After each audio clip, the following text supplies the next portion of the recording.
Okay, I wanted to do a video on modifying a parrot cage so that you can keep the dust down in your home. So this is Chloe, and this is her cage. So I'm not sure what kind of cage this is. I think it's California, but anyway, I've done some modifications to it.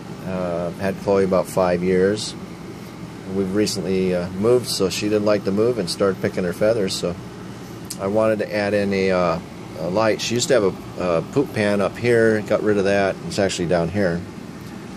And I added a full spectrum aquarium light in here, Optimax or something like that, I can't recall. But anyway, you can find these at the aquarium store, I guess. Aqueon. I don't know if the camera's going to pick this up. There you go. Aqueon.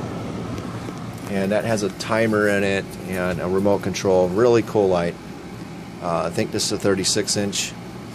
And on top, I don't know if I said or not, but I removed the poop pan, and this is 1/2-inch plexiglass, so the light, of course, can go through, and then I can set my medical air filter up on top here, and I'll come to that in a minute. So what I've done is I removed the wires in the front of the cage. I installed 1/4-inch plate glass, non-tempered. You can see here I used JB Weld to hold the corners in. It works, but if you move the cage, the JB Weld does such a good job of holding the glass in. Yeah, you dork. And it winds up cracking the glass if you shift the cage too much. So that's what happened on the front door here. It actually cracked. You can see the bottom was the original way I did it. And the top, when I did the silicone, I realized, hey, I got no way to hold the glass while I'm doing the silicone, so I had to do a real light job on it, come out looking kind of crappy. So I'll have to trim that out with a razor and re-silicone it later. But that's why I'm saying, if you're going to do the glass, do the JB Weld to hold it in, silicone it in, come back and pop the JB Weld out before it's fully cured. I think it's like 24 hours. And then, you know, finish off your corners with silicone. So the reason why I did this, so you can see the bird right. I don't like looking at birds through, you know, wires. And so she can see. So she's really happy, right? Look at her. Huh? Look at her looking. And then that kind of keeps them from jumping on the front of the cage and, you know, raising hell. Now, you don't want to really do that to the whole cage, because the bird, you know, you want to give the bird some wires, see? So they can, you know, they can mess around and they get their exercise. And what else did I do? Okay, so on the side here I've got 1/8-inch plexiglass. On the front I removed the wires that were here, and I've removed her little grate. There's a grate. She likes to play around on the bottom of the cage, so I removed the grate. And that's why this hole's here.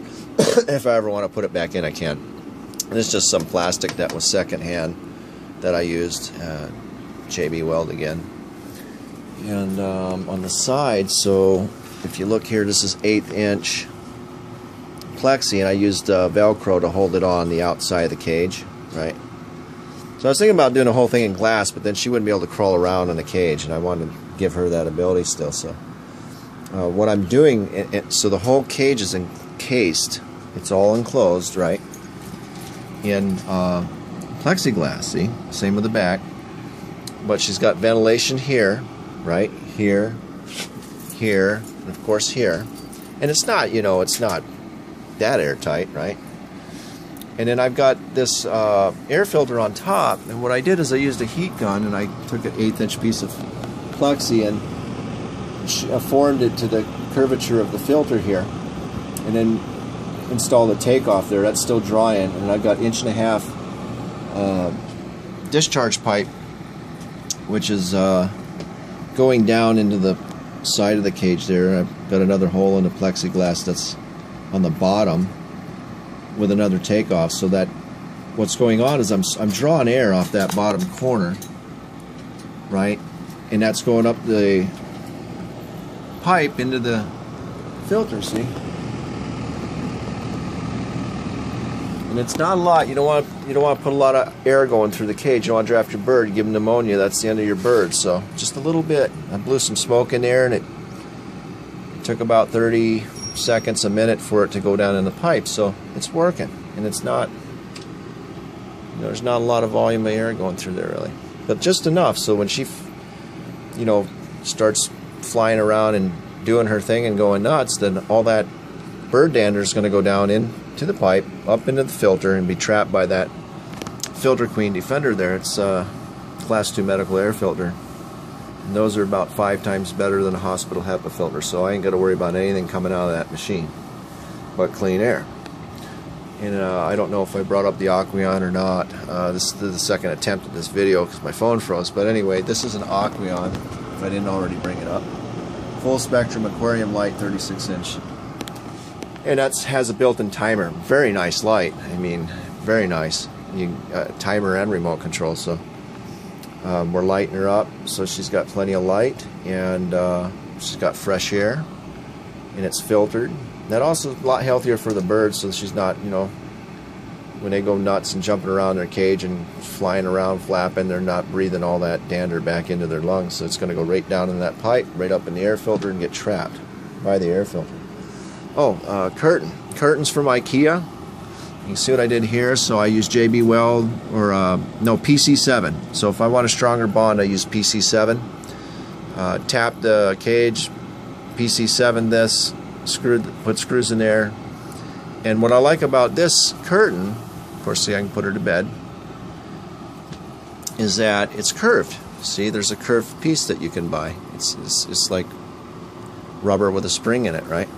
So that gives me my curvature, so she's got her privacy, and she'll settle down at night when I'm watching TV instead of sitting on the corner of the cage. Or if you put a blanket over them, they chew the blanket all to hell, you know. So anyway, this is really cool because it spaces out from the cage. So even if I didn't have the plexiglass or the glass in the cage, she can't reach this curtain, where parrots typically not going to be able to reach this curtain to pull it in and chew it all to hell. So pretty nice. You know, nice little setup here for her. Huh, Chloe? So that's basically what it looks like here from a distance. So completely enclosed. Huh. Say, what is that stuff? What is that? See? What is that? That's to keep the air clean. You dusty beast. So these are one of the dustiest birds on the planet, and I'm not kidding. I mean, you know, if you can imagine a bird that sheds dander on a daily basis, I mean, any room that these cockatoos are in, you're going to have, I would say, about a 1/4 inch dust on anything in like 2 months, you know, in places you can't get at. So I might be exaggerating a little bit, but you know what I mean. These things are really bad for dust. So that's what I'm doing to control her dust, and there you have it. So full spectrum lighting from the pet store, built-in timer with remote, curtain from IKEA, right? A dark out curtain or blackout curtain, whatever you want to call them. So there's that. 1/2 inch I keep saying lexan because I didn't use lexan because it's expensive, but plexiglass, right? Normally I use lexan. That's the top of the cage looks like. So I can also use this as a shelf too, right? Put stuff up there if I want. And you know, 1/8 inch on the outside here. And then, of course, you just use Velcro. Use a high quality Velcro. See the piece there, right there, Velcro. That's because you want to be able to take these panels off to clean them, because they're going to get dusty and dirty, and birds flopping around, throwing water everywhere, trying to take a bath in their water dish, and you want to be able to take them off and clean them. So with the Velcro, I can just remove the panel and wash it in a tub and throw it back up after it's dry. None of this stuff screwed down. Top piece is just laying up here. The side piece is held on with Velcro. The only permanent ones are the ones in the front. They're 1/4 inch glass. So, hi, Chloe. You say pretty bird? You say pretty bird? Pretty bird? Pretty birdie. No, I'm not taking you out. You just stay in there. It's bedtime. I know you want to go to bed. You ready for bed? Huh? Okay. Behave. Also, these birds need tons of attention, almost, you know, 24/7. So, nice birds though. They're one of the tamest birds I've ever dealt with, and I've dealt with lots of different types of birds. I really like the cock.